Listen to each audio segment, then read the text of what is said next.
тоҷикистон дар як моҳи охир 85 паноҳҷӯи афғонро аз кишвар рондааст.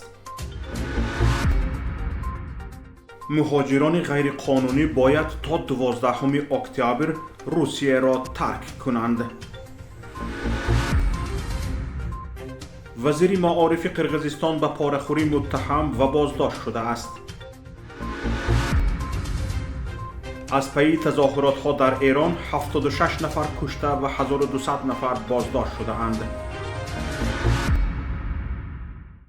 мақомоти тоҷикистон аз 16 август то 6 сентябри имсол 85 паноҳҷӯи афғонро аз кишвар рондаанд. бо вуҷуди он ки созмонҳои ҳомии ҳуқуқ борҳо аз ҳукумати тоҷикистон хостаанд ба ин кор поён бахшад, мақомот то ҳол сабаби рондани афғонҳо аз тоҷикистонро шарҳ надодаанд.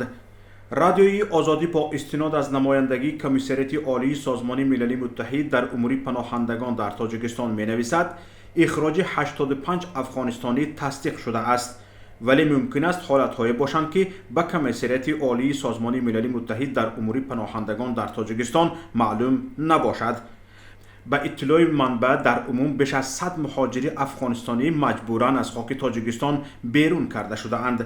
طبق معلومات کمیسریت عالی سازمان ملل متحد در میان اخراج شده ها یک نفر کارت گریزگی سازمان ملل متحد را داشته است. باقی اخراج شده ها به قول کمیسریت از مقامات تاجیکستان سند داشتند و یا در جستجوی مقام پناهندگی بودند.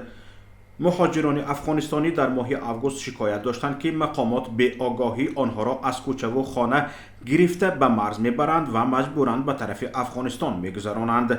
بعضی پناهندگان کمیسریت عالی سازمان ملل متحد را برای خاموشی اش در این باره تنقید کردند. پناهندگان میگویند آنها از ترس گروهی طالبان به تاجیکستان فرار کردند و اگر به کشورشان برگردانده شوند جانشان در خطر است. طبق آمار رسمی حالا در تاجیکستان نزدیک به 8500 پناهنده و گریزه به سر میبرند. سال گذشته تعداد آنها قریب 14000 بود. بیشتری پناهندگان به کشور سوم از جمله به کانادا رفته‌اند.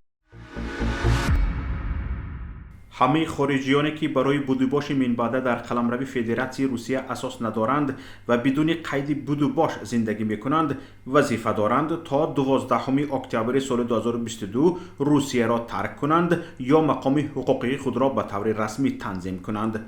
در این باره به روزنامه‌نگاران سردار خدمات مطبوعاتی سرریاست وزارت کارهای داخلی روسیه در ولایت سویرلوفسک والری گاریلی خبر داد.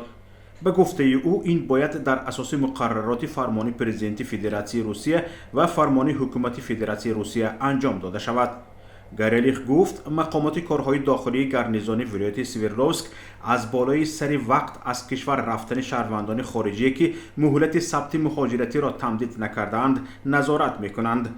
کارمندان میلیتسیا هنگامی آشکار شدن قانون شکنان برای به جوابگری کشیدن آنها که قانونگذاری جاری مقرر کرده است چاره ها می اندیشند. وزیر معارف و علم قرقیزستان المازبک بیشنالیف در دایره یک پرونده جنایی بازداشت شده است.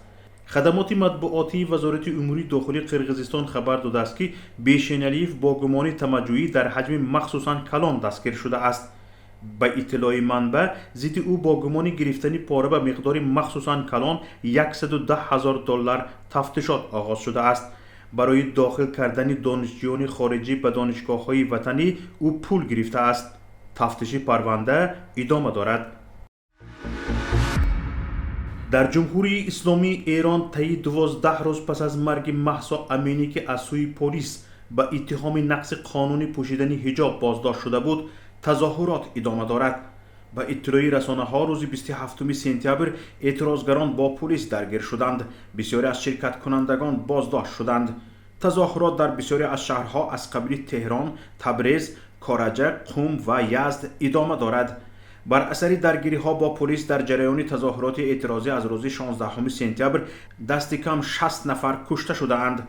حامیان حقوق بشر میگویند به دلیل قطع اینترنت در برخی از مناطق آنها نمیتوانند نوارهای حادثه و درگیری‌ها را منتشر کنند.